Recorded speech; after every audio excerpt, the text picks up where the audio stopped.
السلام عليكم ورحمة الله وبركاته.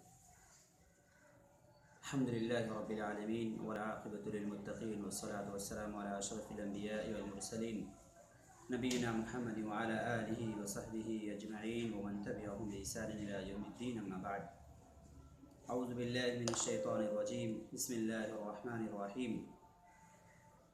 وذكر فإن الذكرى تنفع المؤمنين. معزز سامعین اکرام،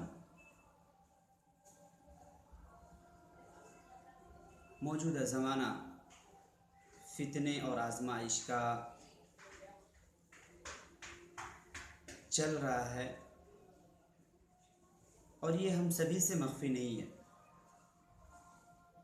آج دنیا کے اندر جہاں کہیں جس بھی سماج کا مطالعہ کیا جائے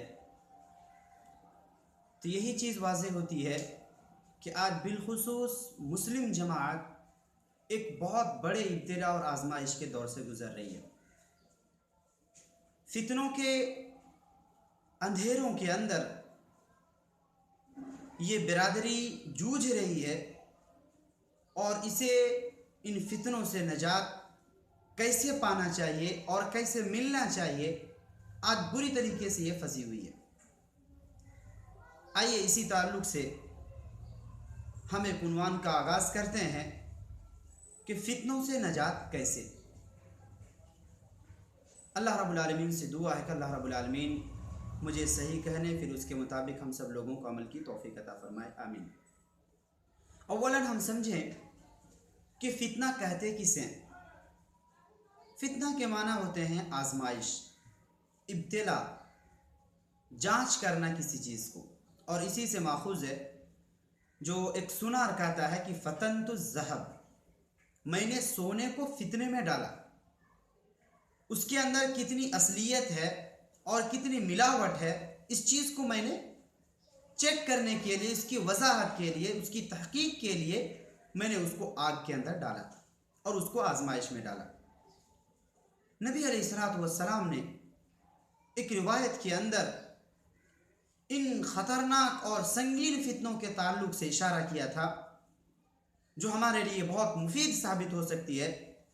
حضرت ابو ہریرہ رضی اللہ تعالیٰ عنہ جس کے راوی ہیں بیان کرتے ہیں کہ اللہ کے رسول صلی اللہ علیہ وسلم نے ارشاد فرمایا، بادروا بالاعمال فتنہ، ان فتنوں کے آنے سے پہلے تم لوگ نیک اعمال کر لو، جتنا جلدی ہو سکے نیک اعمال تم لوگ کر لو. ان فتنوں کے آنے سے پہلے کقطع اللیل المظلم، جو فتنے رات کی تاریکی کے مانند ہوں گے.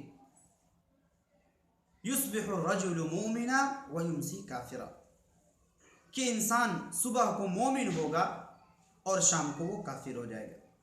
یا ویمسی مومنا ویصبح کافرا، کہ شام کے وقت انسان مومن ہوگا اور صبح کے وقت وہ کافر ہو جائے گا. یبیع الرجل دینہ بعرض من الدنیا قلیل، کہ انسان اپنے دین کو بیچ دے گا دنیا کے معمولی سی قیمت اور اس کے عوض میں.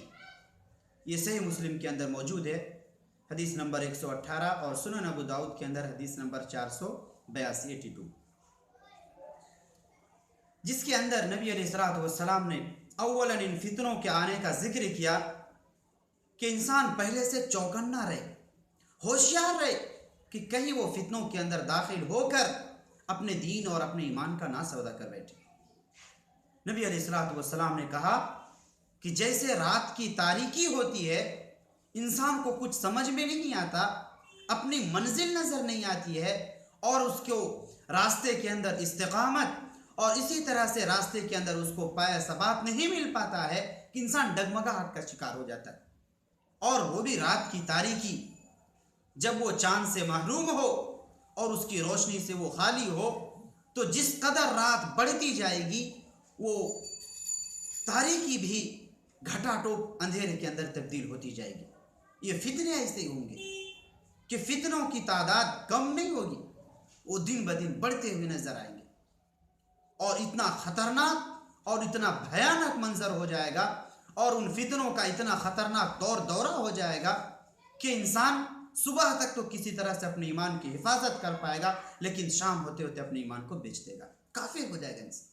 یا اسی طرح سے اگر شام تک وہ شخص اپنے ایمان کی حفاظت کرتا ہوا ہوگا، لیکن صبح ہوتے ہوتے وہ اپنے ایمان کو بیچ دے گا، کافر ہو جائے گا۔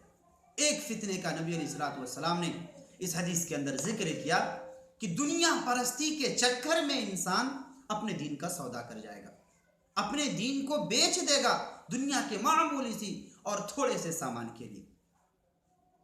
آج اگر اس چیز کو دیکھا جائے اپنے معاشرے کے اندر، تو دنیا بیچنے، دین بیچنے اور دنیا پرستی کا جو بخار آج ہمارے سروں پر چڑھا ہوا ہے وہ ہم سب سے مخفی نہیں، کہ انسان سب کچھ اسی دنیا کو سمجھ کر کے اس کے پیچھے لگا ہوا ہے، اور پوری کوشش اس کی یہی ہوتی ہے کہ کس طرح سے اس دنیاوی زندگی کے اندر بہتر سے بہتر زندگی بنائے۔ لیکن پھر انسان بھول جاتا ہے کہ وہ ایک مسلمان ہے اور اس کی منزل یہ دنیا نہیں آخرت ہوتی ہے، اور اس آخرت کے چکر میں اس کو نہ یاد کر کے، اس کو بھلانے کے چکر میں انسان اس دنیا کے اندر کھو جاتا ہے، اور ان فتنوں کے اندر مبتلا ہونے کی وجہ سے انسان اپنے دین کا سودا کر بیٹھتا ہے۔ نتیجے کے طور پر صرف اور صرف اسے خسران اور نقصان، اسے افسوس ہی کرنا پڑ سکتا ہے، ورنہ اس کے علاوہ قیامت کے دن اسے کچھ حاصل نہیں ہوگا۔ اللہ رب العالمین سے دعا ہے کہ اللہ رب العالمین ہم تمام لوگوں کو ان فتنوں سے نجات کا طریقہ ڈھونڈنے اور ان فتنوں کو سمجھنے اور اس سے بچنے کی توفیق عطا فرمائے۔ اللہ رب العالمین ہم سب کو حسن خاتمہ کی توفیق عطا فرمائے۔ آمین۔ اقول قولی ھذا واستغفر اللہ لی ولکم ولسائر المسلمین واستغفروہ لذنبہ انہ هو الغفور الرحیم۔ السلام علیکم ورحمۃ اللہ وبرکاتہ۔